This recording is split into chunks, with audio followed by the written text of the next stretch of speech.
Babacar Ndiaye. Oui. 13 septembre 2025 nawetaan Kaymoor tey. ñi ngi ak Babacar Ndiaye ci ligne bi.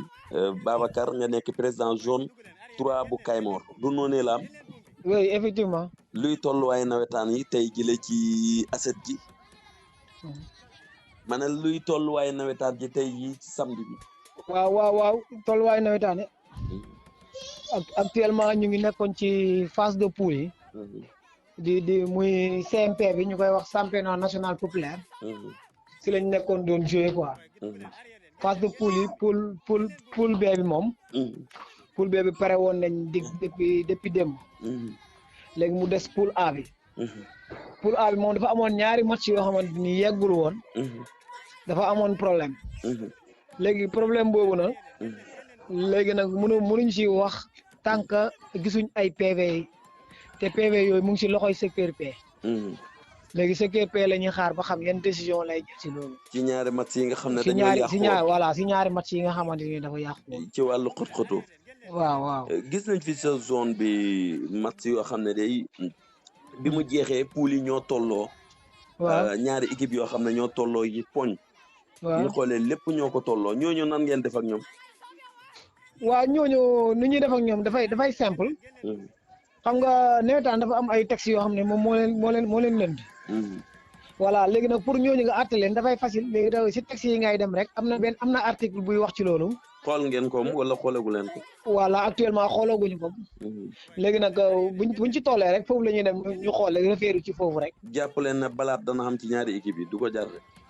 non parce que boo xoolee ci texte yooyu boo xoolee ci article bi ma lay wax. ñoom préparé nañ lépp. waaw préparé nañ boo suñ niróolee lii suñ tolloolee lii suñ defee nii lii mooy ñëw buñ defee lii mooy ñëw ba nga xamante ni ki qualifié di nga ko mën a xam. stade bu Kaymoor dugg fay la daan doon de ba tey noonu ngeen ko defee am. bu fay maanaam di paas. ñi de seetaan dañuy paas. dañuy paas effectivement ba tey noonu lañ koy def. jafe-jafe ci wàllu nawetaan yi boo doon defee xayma bi lan nga gis ne buñ ko deferoon mu gën a baax. waaw actuellement de xanaa ñu gënoon ñu wax supporters yi rek.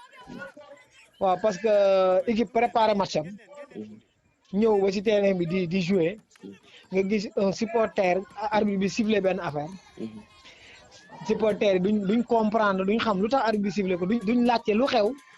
nga tëb rek daw dugg ci terrain sa yeneen morom fekk si la ngeen envoyé terrain bi match boobu nul te alors que am na ñoo xam ne ñu ngi paas seen xaalis dugg ci biir pour seetaan match.